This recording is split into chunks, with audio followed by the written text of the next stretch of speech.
यदि तपाईहरु पनि फेसबुकबाट पैसा कमाउन चाहनुहुन्छ भने सबैभन्दा पहिला अरूको भिडियो जस्ताको त्यस्तै कपी गरेर पोस्ट नगर्नुहोस्। कपी गरेर पैसा कमाए पनि 1 महिना 2 महिना भन्दा बढी कमाउन सक्नुहुन्न।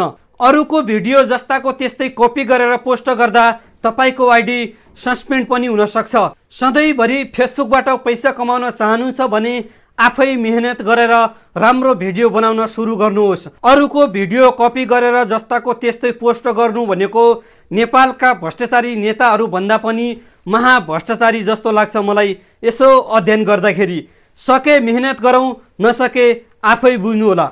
साथीहरू, मैले सामाजिक सञ्जाल फेसबुकबाट यति धेरै पैसा कमाउन सकिन्छ भनेर 2-3 वटा भिडियोहरू पोस्ट गरेको थिएँ। अनि धेरै साथीहरूले मलाई मेसेज गर्नुभएको छ कि फेसबुकबाट कसरी पैसा कमाउन सकिन्छ, के गर्नुपर्छ, हामीलाई पनि सिकाइदिनु पर्यो भनेर धेरैले मेसेज गर्नुभयो। म त भन्छु सामाजिक सञ्जाल फेसबुकबाट पैसा कमाउन सोचे जस्तो भने सजिलो छैन।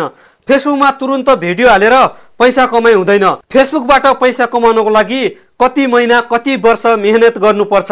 तपाईले सोच्नु भएको होला कि मैले पनि भिडियो हाल्ने बित्तिकै पैसा आइहाल्छ भनेर। त्यस्तो होइन साथीहरू, सुन्नुहोस्।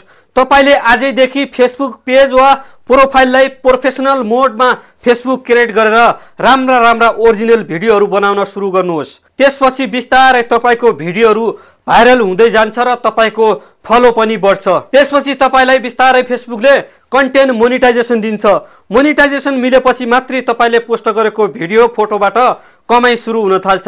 तुरुन्तै भिडियो हालेर पैसा कमाउन चाहिँ सकिँदैन। एउटा लामो सङ्घर्ष गर्नुपर्छ। थप जान्न चाहनुहुन्छ भने कमेन्ट गर्नुका साथै भिडियोलाई सक्दो सेयर गर्नुहोला।